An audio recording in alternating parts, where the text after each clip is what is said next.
So sausage is one of the staples of the Hungarian cuisine, and really it's a traditional dish of any kind of Eastern European country really. But in Hungary you get these big sausages, and one of the brilliant things of Budapest is that you can just basically come in one of these kind of butcheries that sell raw meat, but they also cook for you some pre-cooked meals. One kolbas.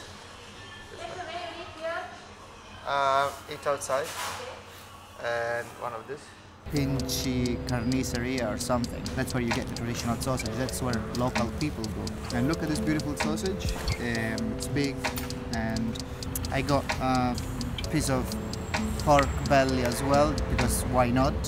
That's gonna be my breakfast, and some mustard as well. So that's how the most common kind of dipping sauce for Hungarian sausages. You can get them spicy, you can get them sweet, or you can get them cured, like preserved. And also I've got a slice of bread, fresh bread, to accompany. So let's get a slice of this sausage. Black pepper, surely there's gonna be paprika, and also they used to put some marjoram as well. Let's dip it into the mustard sauce and put it on a piece of bread. This is my kind of bite at 10 AM in the morning in the streets of Budapest. And that's your completed bite of sausage and mustard.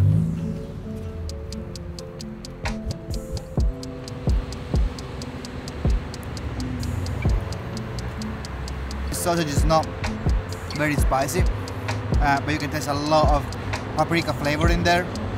And the mustard is actually a little bit spicy, kind of tangy, and it's got a nice kick. It's just gorgeous. Look how big this sausage is. This piece of pork belly is massive. It's thick. There's a lot of fat in it, and I can see the crispy skin on the top. Just what I love about the pork belly. I don't think these plastic things are very suitable for this, but I'm gonna try to cut it. Yeah, I mean, I'm actually doing this. Look at this beautiful glistening piece of pork belly. Oh yeah. That's my boy here.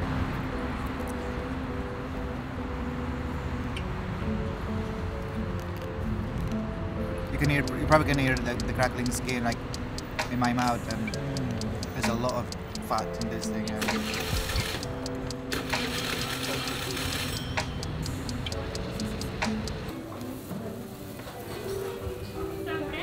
Yes, please, thanks. So goulash is the Hungary national dish, and I'm here today in the Budapest Great Market Hall.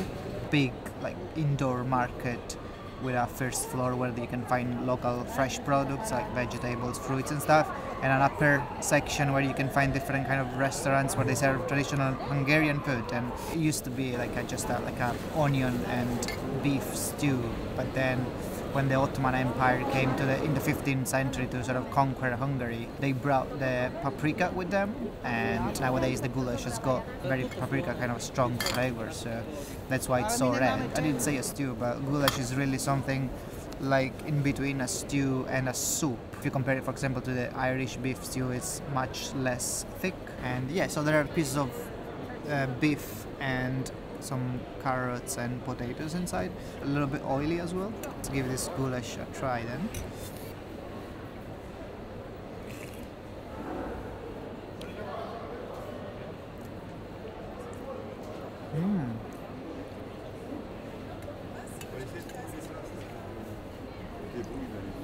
Yeah, a strong flavor of paprika. You can taste the olive oil in there. And the strong beef flavor, and the beef is actually very tender. Yeah, the flavor of the beef complements very well the paprika. Let's try and dip some fresh bread into it.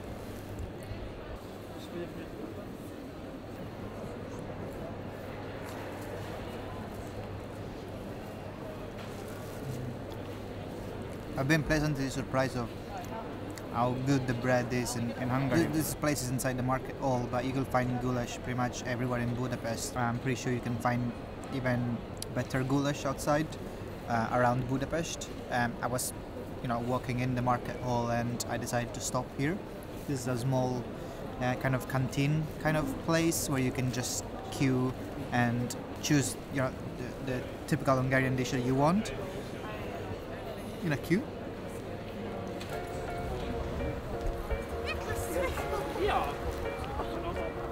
Okay, so another very common street food that you need to get in Hungary, especially if you're in Budapest, is the so-called Kürtőskalács.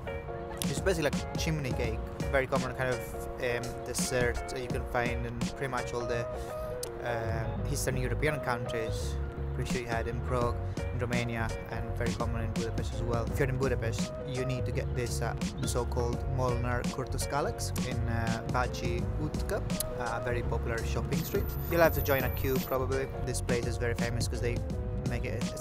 It's handmade pretty much, and they make it fresh every day in front of you. I've got half of it because you know the entire one would have been too big. A cinnamon type of chimney cake, and I've put gelato in it, so I'm not sure. I think this is vanilla gelato. There is actually no much choice in terms of gelato, but you can get different types of chimney cakes flavor.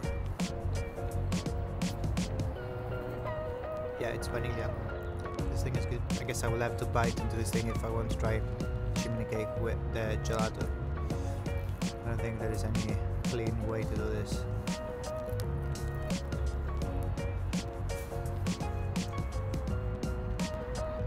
Obviously it's very sweet, but the cinnamon flavor is amazing.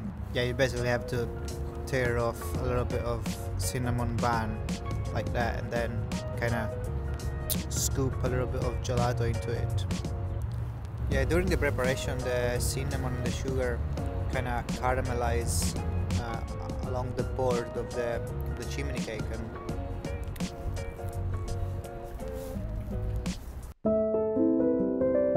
Okay, so we are still in Budapest, and I'm here to try one of the most traditional kind of dish that you need to try in Hungary, and it's called chicken Paprikash. See, it's beautiful, and it's basically chicken pieces, usually thigh or breast pieces, in a spicy paprika sauce. The pieces of chicken are very chunky, like, what the hell, look.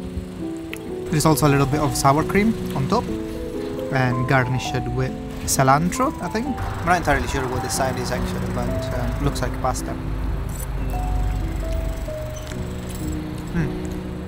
Some kind of pasta. I've also got some complimentary chips. I'll probably start with getting a piece of this chicken. Get me some sauce, some paprika sauce in it.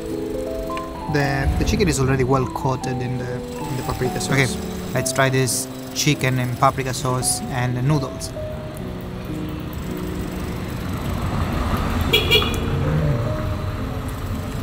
Yeah, I'm not sure what else is in this paprika sauce. It's probably, I don't know if it's tomato based as well. And the chicken is very tender. I love when they leave the skin over the chicken. And I wonder if I should maybe try to mix the paprika sauce with the sour cream.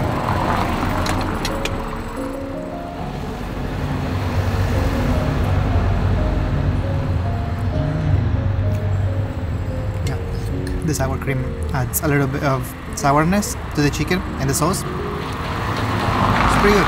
It's actually not that spicy, like compared to the goulash, which is also paprika based, but this is much less spicy than the goulash. It's a pretty mild dish in flavor, like not overly spiced or overly flavored kind of chicken. Very tender. And I'm a strong advocate for eating outside of the restaurant, and this place is called Pest-Buda Bistro, and it's one of the most famous restaurants in this beautiful street. We are in the Buda part of Budapest, really close to the Matthias Church, imponent church in this part of the town. I'm gonna put your YouTube. Okay, bro. Bye. What's your name again? Alnem. So we are here with Alnem, and this place is called Retro Langos. Used to be a hole in the wall kind of place, and then because people were storming here for their langos, they had to extend it in a restaurant. So it's quite a common place. Obviously they sell langos, which is, pardon my Italianism, but it's pretty much like Hungarian pizza.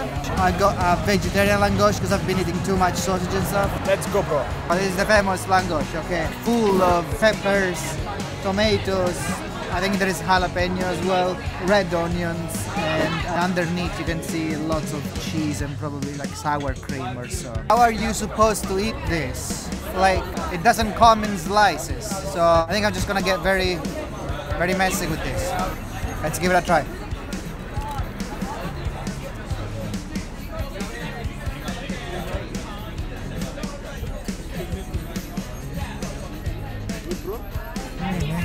The dough is fried. Oh my god, it's kind of crumbly. Because it's fried, it's not very thick. It's just very airy. You would think that that's something massive like this pizza would just be too much for one person, but it's actually because that dough is fried.